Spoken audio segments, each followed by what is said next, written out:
racun-racunnya banyak, yang sangat menyulitkan bagi si manusia untuk keluar dari gerbong maut yang dimaksud tadi, sampai ajal menjemput, mengantarkan ke gerbang alam maut. Ya Allah itu roh gembala dengan roh kita, nanti Tuhan akan memberikan kebenaran, cara perdamaian. Nama kata lain adalah Salam saudaraku yang kekasih, kita jumpa lagi membahas sesuatu yang bisa mengerikan bagi banyak manusia. Gerbong maut menuju gerbang alam maut.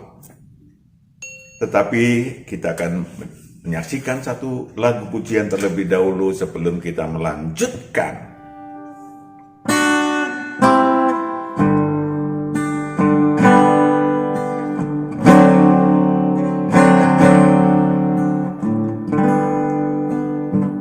Hanya dekat Allahku, rasa tenang hatiku, Kau sertai jalanku sepanjang hidupku.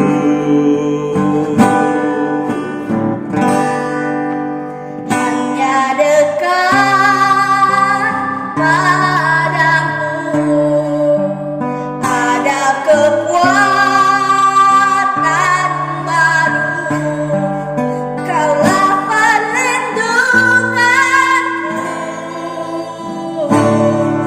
keselamatanku.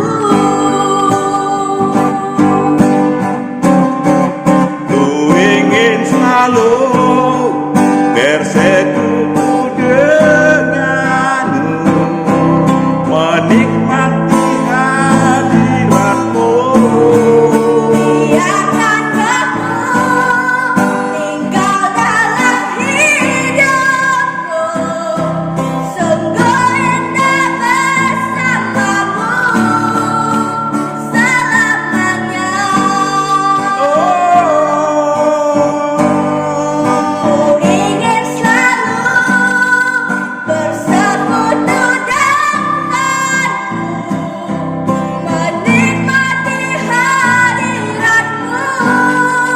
Biarkan rohmu tinggal dalam hidupku, sungguh indah bersamamu Selamanya. selamanya. Sungguh indah bersamamu selamanya.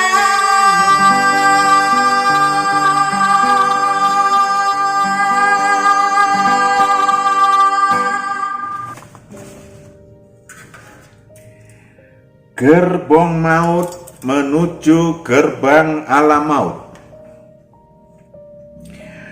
Barangkali si banyak di antara kalian, di antara kita yang ingat bagaimana neraka Auschwitz di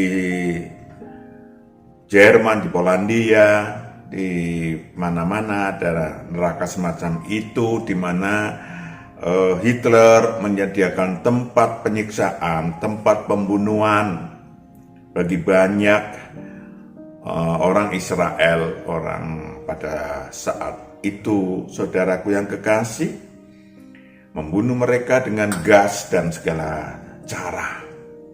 Mengerikan sekali.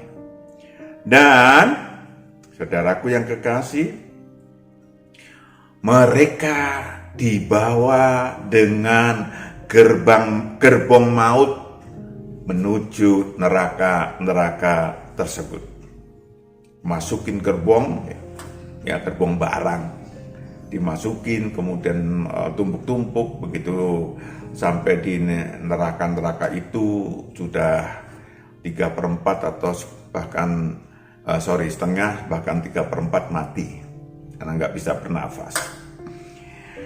Kita bicara tentang hal yang lebih mengerikan dibanding dengan gerbong mautnya Nazi, gerbong mautnya Hitler dan anak buahnya.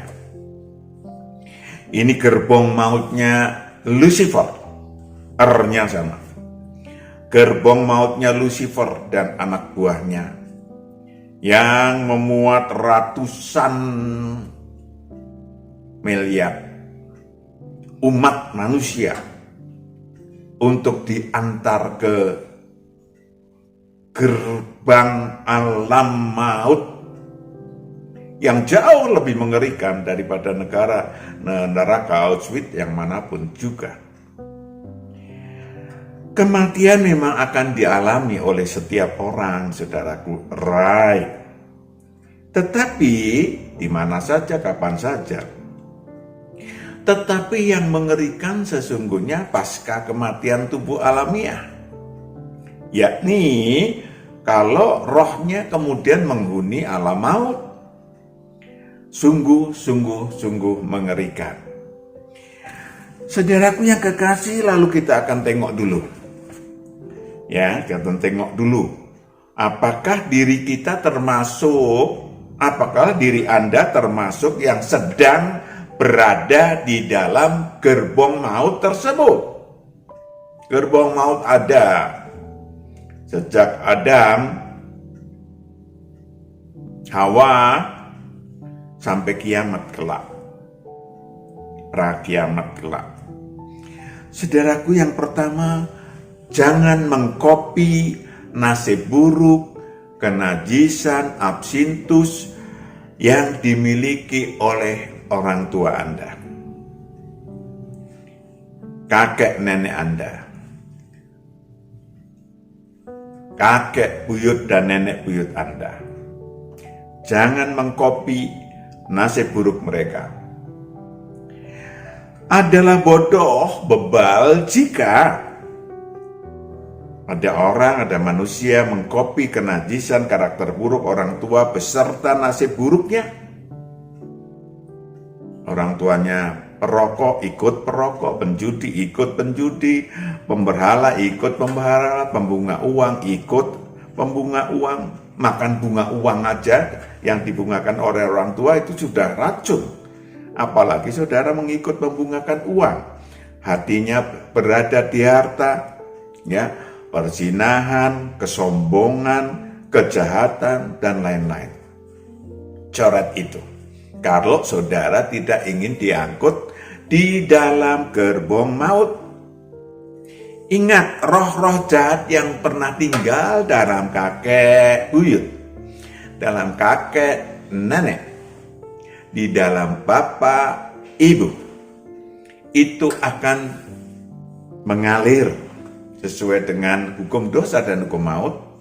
Mengalir, mereka membawa masuk karena hutang maut dari kakek nenek orang tua tersebut, masuk punya hak untuk menagih dan memasuki diri si manusia, anaknya tersebut, keturunan keempat dari kakek buyut.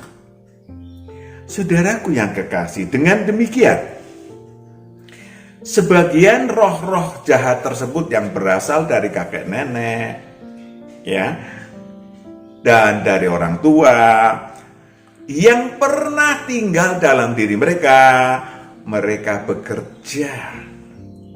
Yang bekerja di dalam arti kerja merusak nasib orang tua yang tadi disebut, ya, merusak nasib orang tua yang disebutkan tadi. Mereka bekerja siang dan malam, menuangkan absintus, membentuk kenajisan-kenajisan, merusak dengan karakter buruk, dan seterusnya. Ya, istilahnya adalah membuat sarang laba-laba dan memecahkan telur ulat berludak. Saudaraku yang kekasih, racun-racun, saya garis bawahi dikit, bahwa andai kata saudara adalah anak orang kaya, apalagi yang mereka hatinya berada di harta. Jangan bangga dulu. Ya, bangga secara jasmania boleh aja. Tetapi kalau saudara tidak ingin ikut masuk gerbong maut, maka saudara sudah harus ingat. Firman Tuhan bukan pepatah. Firman Tuhan bukan petitih. Firman Tuhan mengatakan bahwa orang kaya sulit masuk kerajaan Allah, sulit masuk surga. Firman Tuhan mengatakan bahwa racun-racun kekayaan, hatinya berada di harta, hedonisme, kesombongan, dan lain-lain, dapat meracuni diri Anda. 1 Timotius 6 ayat 9 sampai 10. 1 Timotius 6 ayat 9. Tetapi mereka yang ingin kaya terjatuh ke dalam pencobaan, ke dalam jerat, dan ke dalam berbagai-bagai nafsu yang hampa dan yang mencelakakan, yang menenggelamkan manusia ke dalam keruntuhan dan kebinasaan. Menenggelamkan manusia dalam keruntuhan dan kebinasaan, itu paling mengerikan. Lanjut. Ayat 10. Karena akar segala kejahatan ialah cinta uang, sebab oleh memburu uanglah beberapa orang telah menyimpang dari iman dan menyiksa dirinya dengan berbagai-bagai duka. Menyiksa dirinya dalam berbagai-bagai duka. Orang kaya yang berada di dalam kerajaan dunia yang disediakan iblis, sesungguhnya mereka sedang menaiki, masuk gerbong maut bersama keluarganya.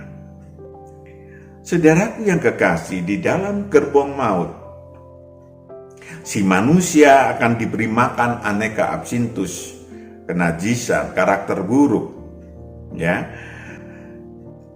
pikiran jahat, percabulan, pencurian, pembunuhan, perzinahan, keserakahan, kejahatan banyak sekali, kelicikan, hawa nafsu, iri hati, hujat, kesombongan, hedonisme, dan lain-lain. Racun-racunnya banyak, yang sangat menyulitkan bagi si manusia untuk keluar dari gerbong maut yang dimaksud tadi, sampai ajal menjemput, mengantarkan ke gerbang alam maut. Saudaraku yang kekasih, ingat. Ya, ingat itu supaya saudara melepaskan diri dari gerbong maut semacam itu. Yang kedua, jangan membantu iblis membunuh dirimu. Banyak orang bangga memiliki karakter buruk, memiliki kenajisan, ya, artinya bangga memiliki absintus, bangga mengatakan bahwa mana ada Allah, nggak ada Allah. Bumi ini terjadi dari ledakan besar. Ininya yang kerja. Padahal rohnya sedang berada di gerbong maut. Ada lagi bangga, Filipi 3 ayat 18 sampai 19. Ada lagi orang bangga dengan aib. Ya kan? Bangga. Filipi 3 ayat 18. Karena seperti yang telah kerap kali kukatakan kepadamu, dan yang kunyatakan pula sekarang sambil menangis, banyak orang yang hidup menjadi seteru salib Kristus. Menjadi seteru salib Kristus. Lanjut. Kesudahan mereka ialah kebinasaan. Tuhan mereka ialah perut mereka. Tuhan mereka, perhatikan. Tuhan mereka adalah perut mereka. Pokoknya perut kenyang beres. Pokoknya hal-hal yang jasmaniah, kaya, memiliki rumah 17, memiliki mobil mewah 18. Itu perut semua. Lanjut. Kemuliaan mereka ialah aib mereka. Itu kemuliaan duniawi. Padahal itu aib di hadapan Tuhan, aib di hadapan manusia, aib.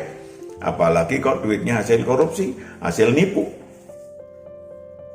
Pikiran mereka semata-mata tertuju kepada perkara duniawi. Itu dia.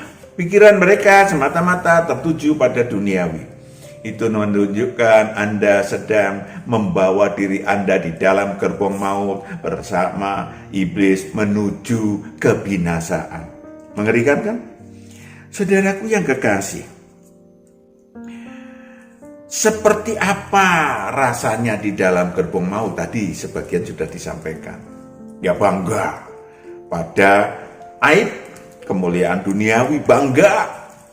Saudaraku yang kekasih, Roma 7, kita akan baca bagaimana keadaan roh kita sesungguhnya kalau sedang berada di dalam gerbong maut, ayat 15-24. Mari kita dengarkan pelan-pelan apa yang sesungguhnya terjadi pada diri kita. Apakah Anda berada dalam gerbong maut atau tidak berada di gerbong maut? Roma 7 ayat 15, sebab apa yang aku perbuat, aku tidak tahu. Karena bukan apa yang aku kehendaki yang aku perbuat, tetapi apa yang aku benci, itulah yang aku perbuat. Apa yang aku benci, rohku benci apa yang ku perbuat sesungguhnya. Rohnya, kalau mau kata yang kasar, mau muntah. Tetapi nggak berdaya. Melihat ulah tubuh alamiahnya. Kenapa? Roh saudara dan roh saya itu adalah roh yang sangat baik waktu di surga. Di surga kekal itu emas nggak ada, perak nggak ada, yang ada jauh lebih berkilau. Maka ketika roh saudara melihat, roh saudara yang berasal dari surga kekal melihat tubuh alamiah saudara bermain sampah yang membahayakan. Ya ingat, Pak Matius tidak mengatakan nggak boleh kaya. Kaya harus kaya di hadapan Tuhan. Tetapi kalau itu menjadi sampah-sampah yang dibuat mainan, ketergantungan sama tubuh alamiahnya, rohnya mau muntah. Seperti saudara kalau sudah biasa makan bersih, melihat orang makan di tempat sampah. Cukup jelas? Lanjut. Jadi jika aku berbuat apa yang tidak aku kehendaki, aku menyetujui bahwa hukum Taurat itu baik. Aku terpaksa menyetujui hukum Allah baik. Aku terpaksa menyetujui nggak berdaya. Lanjut. Kalau demikian bukan aku lagi yang memperbuatnya, tetapi dosa yang ada di dalam aku. Dosa yang ada di dalam aku. Lanjut. Sebab aku tahu bahwa di dalam aku, yaitu di dalam aku sebagai manusia, tidak ada sesuatu yang baik. Lanjut. Sebab kehendak memang ada di dalam aku. Rohnya berkehendak. Roh itu penurut, saudara. Berkehendak melakukan sesuatu yang sesuai hukum Allah. Lanjut. Tetapi bukan hal berbuat apa yang baik. Ekspresinya tidak terjadi apa yang roh inginkan. Sebab bukan apa yang aku kehendaki, yaitu yang baik, yang aku perbuat, melainkan apa yang tidak aku kehendaki, yaitu yang jahat yang aku perbuat. Itu dia. Rohku ingin berbuat baik, tetapi ternyata yang ku berbuat, yang tubuhku perbuat ada yang jahat, berbanding terbalik. Lanjut. Jadi jika aku berbuat apa yang tidak aku kehendaki, maka bukan lagi aku yang memperbuatnya, tetapi dosa yang diam di dalam aku. Dosa yang diam di dalam aku, ya, yang membawa rohku berada di dalam gerbong maut, tubuh alamiahku berada di dalam gerbong maut, terpaksa terseret. Lanjut. Demikianlah aku dapati hukum ini, jika aku menghendaki berbuat apa yang baik, yang jahat itu ada padaku. Yang jahat ada padaku. Lanjut. Sebab di dalam batinku, aku suka akan hukum Allah. Di dalam batinku, di dalam rohku suka hukum Allah. Yes. Lanjut. Tetapi di dalam anggota-anggota tubuhku, aku melihat hukum lain yang berjuang melawan hukum akal budiku dan membuat aku menjadi tawanan hukum dosa. Menjadi tawanan hukum dosa, berada di dalam gerbong maut. Yang ada di dalam anggota-anggota tubuhku. Lanjut. Ayat 24, aku manusia celaka. Aku manusia celaka. Siapakah yang akan melepaskan aku dari tubuh maut ini? Siapakah yang dapat melepaskan aku dari gerbong maut? Saudaraku yang kekasih, jiwanya menjadi lalim. Ya, mudah melakukan kekerasan walaupun tubuhnya belum melaksanakan. Saudaraku, berkali-kali saya sampaikan. Tengok diri kita. Kalau ada berita kekerasan baik melalui TV, melalui media sosial, Saudaraku yang kekasih, lalu saudara tergempur. Matiin aja udah. Ya, keroyok aja bunuh yang namanya pencopet, yang kemudian perampas, yang kemudian menyeret ibu-ibu, bunuh aja. Saudara, perhatikan bahwa kita dalam diri kita sudah ada kelaliman, ada kekejian. Hati-hati, berarti diri kita ada di dalam gerbong maut. Perhatikan baik-baik diri kita. Maka ketika saudara suka akan keadilan tanda kutip, ya, orang dikeroyok karena orang dikeroyok karena mencuri lalu mati. Waduh, syukurin lo. Artinya tanda-tanda diri kita berada di dalam gerbong maut, saudaraku. Ya, tubuhnya kita nggak ikut melaksanakan, tetapi ekspresinya ya terlihat. Cuman menunggu situasi dan kondisi aja ikut. Ya kan, ketika kondisi dan situasinya ikut, ada maling atau di rumah tetangga saudara, pasti akan ikut. Karena apa? Karena memang dalam diri saudara sudah ada kesadisan, ada yang disebut kelaliman. Maka saudaraku, mereka manusia-manusia yang tidak mengenal jalan damai. Mari kita tengok, kita mawas diri, mumpung masih bisa mawas diri. Tidak ada yang disebut keadilan. Karena keadilannya beda. Ya. Mari cek. Keadilannya beda. Keadilan menurut akal kita, menurut emosional kita, bukan keadilan menurut firman Allah.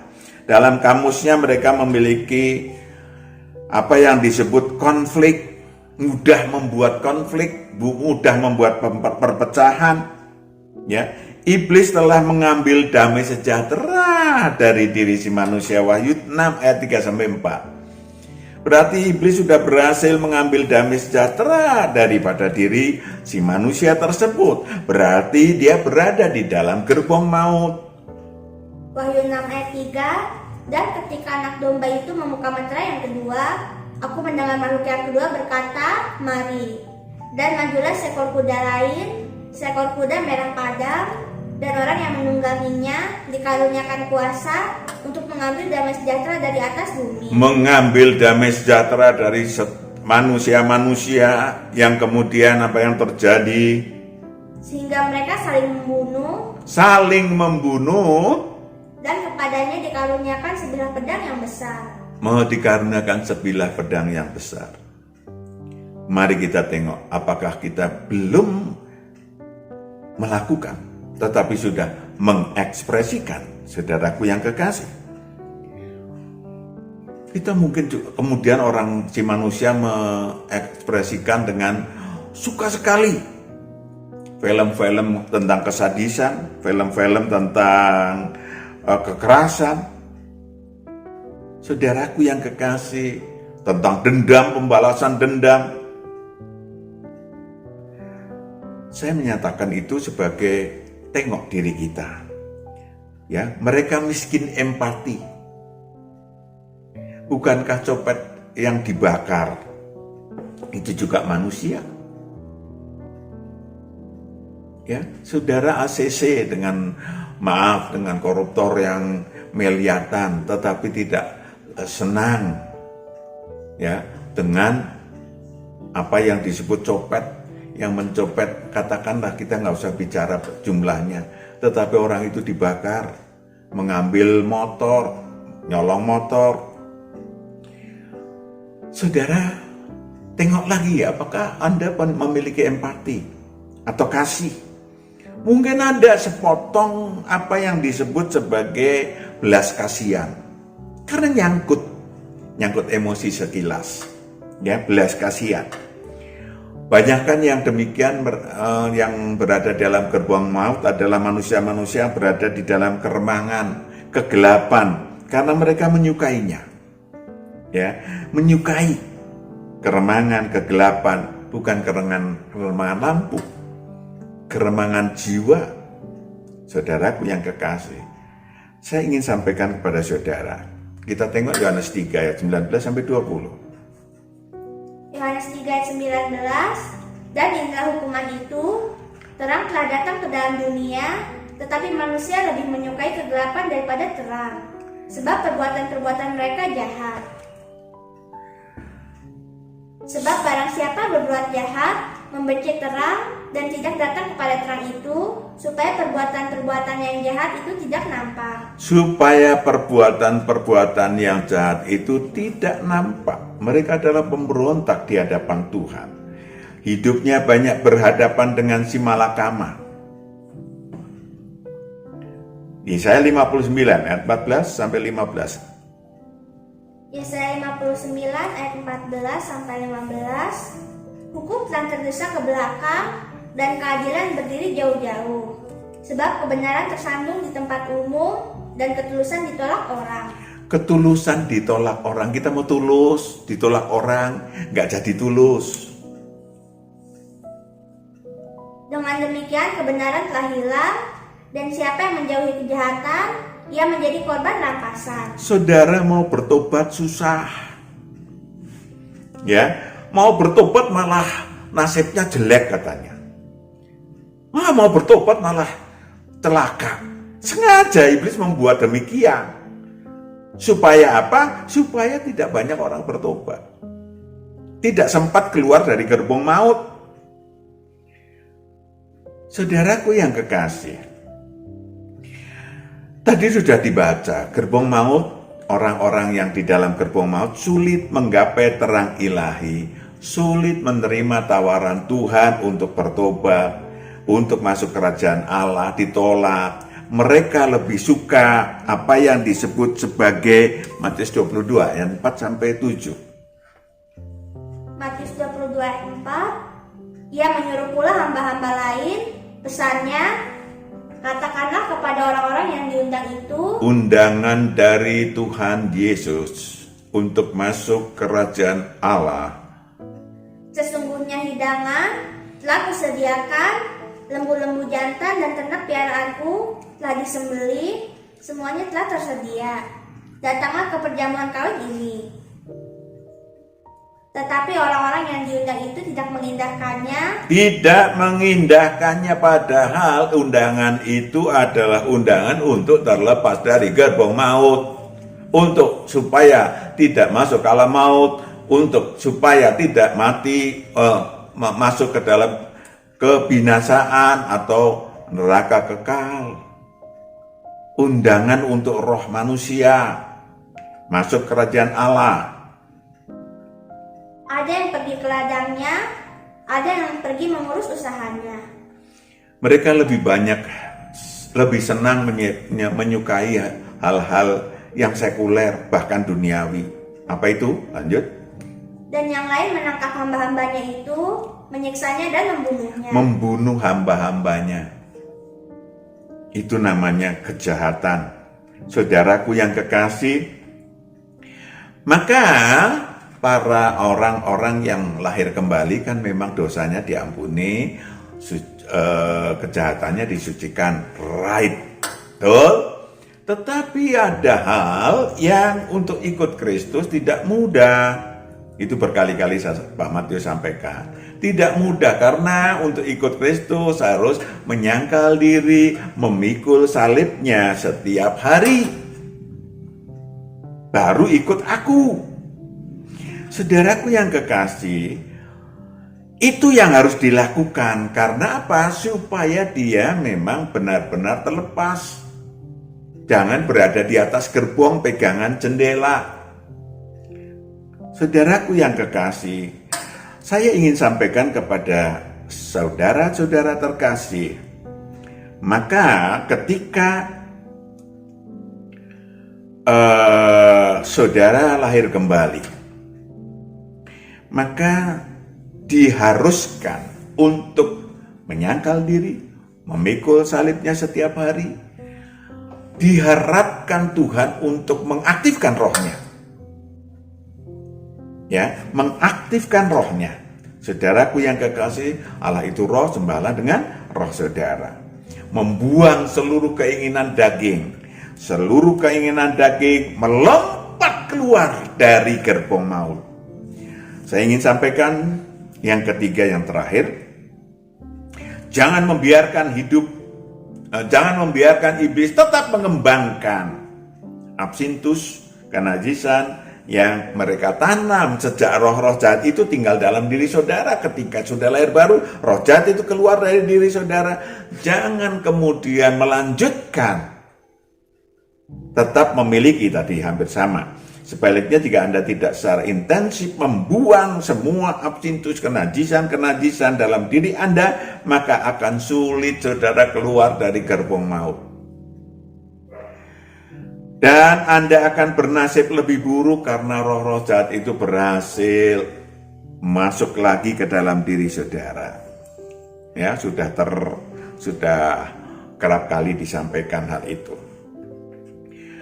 Saudara, saya ingin catatkan tadi kan, judulnya gerbong maut menuju ke gerbang alam maut. Saudara pengen ngintip alam maut? Roh saudara dan roh saya sudah pernah melihat alam maut yang gelap gulita. Ya, waktu membuat bumi ini, Allah membuat alam maut, kita disuruh ngintip. Gelap gulita. Ya, Ayub 38 ayat 17. Gelap gulita. Ayat 38 ayat 17, apakah pintu gerbang maut tersingkap bagimu? Atau pernahkah engkau melihat pintu gerbang kelam pekat? Kelam pekat, lanjut. Apakah engkau mengerti luasnya bumi? Saudaraku yang kekasih, alam maut berada di areal bumi, tapi bukan di dalam bumi ya. Yang sangat tempat penyiksaan yang sangat menyakitkan. Apinya tak kunjung padam. Tersiksa setiap saat, menjijikkan dan menakutkan. Ya, di apa yang disebut ulat-ulat sebagai telapik tidur. Cacing-cacing digambarkan demikian sebagai selimut. Ya, termasuk terakhir adalah mengerikan. Disengat belalang yang sebesar raksasa yang memiliki sengat seperti kalajengking. Now, jalan keluar dari gerbong maut.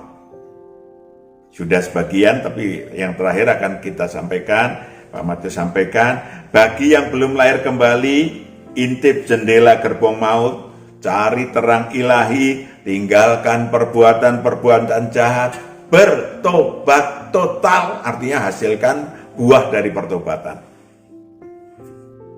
Saudaraku yang kekasih, supaya tidak sempat diseret ke gerbang maut, ke gerbang alam maut di dalam gerbong itu. Sempatkan diri Anda bertobat total, maaf, sebelum meninggal. Ya. Percaya kepada Sang Anak Manusia yang kini telah menjadi yang awal dan yang akhir, yang memiliki kunci maut dan kerajaan maut, melepaskan saudara dari gerbong maut. Amin.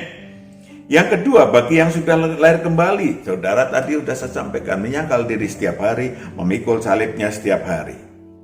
Amin. Yang terakhir, melompatlah dari gerbong maut agar tak terseret ke alam maut. Ya, mengikuti jejak Saulus yang kemudian menjadi Paulus, meninggalkan seluruh statusnya sebagai warga Roma, statusnya sebagai orang beragama Yahudi yang taat, bahkan aktif untuk menyuruh membunuh murid Tuhan, bahkan seluruhnya. Roma 3 ayat 10 sampai 11. Filipi 3 ayat 10 sampai 11 kita baca sebagai penutup. Filipi 3 ayat 10, yang kukehendaki ialah mengenal Dia. Yang kukehendaki, maka semua dianggap sampah masa lalunya, adalah mengenal Dia dan kuasa kebangkitannya. Kuasa kebangkitannya dan persekutuan dalam penderitaannya, di mana aku menjadi serupa dengan dia dalam kematiannya.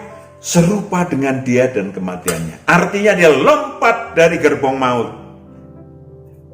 Supaya aku akhirnya beroleh kebangkitan dari antara orang mati. Supaya tidak diseret ke dalam gerbang alam maut. Amin. Buang seluruh kehidupan masa lalu yang menyeret saudara di dalam gerbong maut. Amin. Kita berdoa. Bapa di surga, serahkan anak-anak-Mu yang mendengarkan kebenaran ini. Lepaskan anak-anak-Mu yang masih ada berada di dalam gerbong maut, supaya Engkau menuntut mereka membawa jauh dari gerbong maut dan menyeret mereka ke dalam alam maut. Jauhkan itu, karena anak-anak-Mu sudah mendengarkan kebenaran-kebenaran ini dan siap untuk melaksanakannya. Dalam nama Yesus kami telah berdoa dan mengucap syukur. Haleluya, amin. Tuhan memberkati. Shalom, sampai jumpa.